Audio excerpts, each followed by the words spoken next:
இத இரவோடு இரவாக இந்த 4 ஊரையும் காலி பண்ணிட்டு அந்த ஊர் மக்களை எல்லாம் கொண்டு போய் ஏதாவது ஒரு வண்டியில ஏத்தி பக்கத்துல எங்கன்னா தள்ளிட்டு வந்துருவாங்க. அதுக்கப்புறம் அவங்களுக்கு பட்டா கிடையாது, வீடு கிடையாது, வேலை கிடையாது, சோறு கிடையாது, விவசாயம் கிடையாது, தண்ணி கிடையாது, எதுவுமே கொடுக்க மாட்டாங்க. அவங்களெல்லாம் நம்ம ஊர்லயே அகதிகளாக வச்சிருப்பாங்க. அகதிகள்னா என்ன?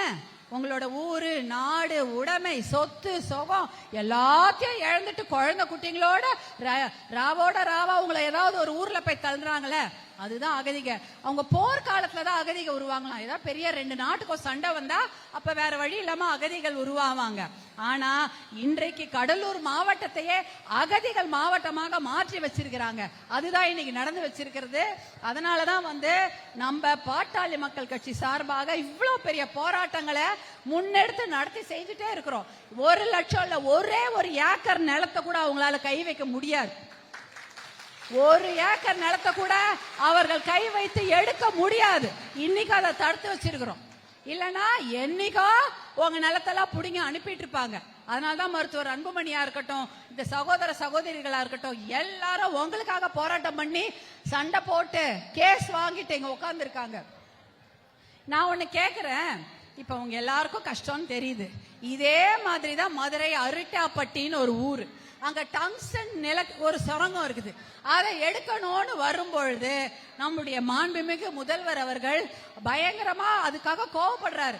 எப்படி நீங்க அரிட்டாப்பட்டியில டங்ஸ்டன் சுரங்கத்தை எடுப்பீங்க, அதற்கு நான் அனுமதிக்கவே மாட்டேன்னு சொல்லி மிகவும் உணர்ச்சி வசப்பட்டு அந்த டங்ஸ்டன் சுரங்கம் வருவதை மதுரை அரிட்டாப்பட்டியில தடுத்து நிறுத்துறாரு.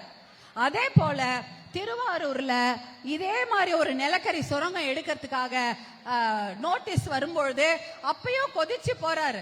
அவரால் தாங்க முடியல, இல்ல இதை நான் எடுக்க அனுமதிக்கவே மாட்டேன் அப்படின்னு சொல்லிட்டு அதற்கும் தடுத்து நிறுத்துறாரு.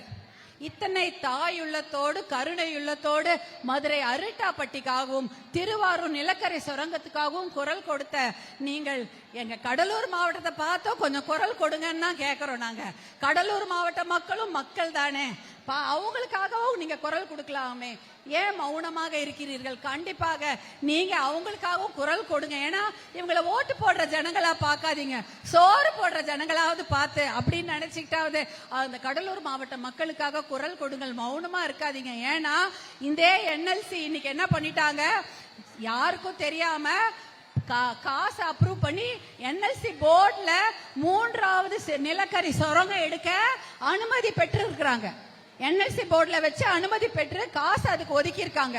என்னைக்கா ஒரு நாள் உங்க நிலத்தெல்லாம் எடுக்கிறதுக்கு அவங்க தயாராயிட்டாங்க. ஆனா அதற்கு தமிழக அரசாங்கம் மௌனமா இருந்தா பத்தாது, கண்டிப்பாக குரல் கொடுத்து இந்த விவசாயிகளை காப்பாற்ற வேண்டும். அது நாங்க எப்பயும் உங்களோட இருக்கிறோம். அன்புமணி அவர்கள் கண்டிப்பாக உங்க பின்னாடி இருக்கிறாரு. ஒரு புடி மண்ணை கூட எடுக்க முடியாது, ஒரு புடி நிலத்தை கூட அங்கிருந்து அவங்களால எடுக்க முடியாது. எப்படி அப்ப ஒரு பெரிய போராட்டத்தை பண்ணி தடுத்து நிறுத்தணுமோ இன்றைக்கும் அந்த போராட்டத்திற்கு பாட்டாளி மக்கள் கட்சியும் மருத்துவர் அன்புமணி அவர்களும் நானும் உங்களோட தயாராக இருக்கின்றேன். கண்டிப்பாக ஒரு பிடி மண்ணை கூட எடுக்கவே முடியாது.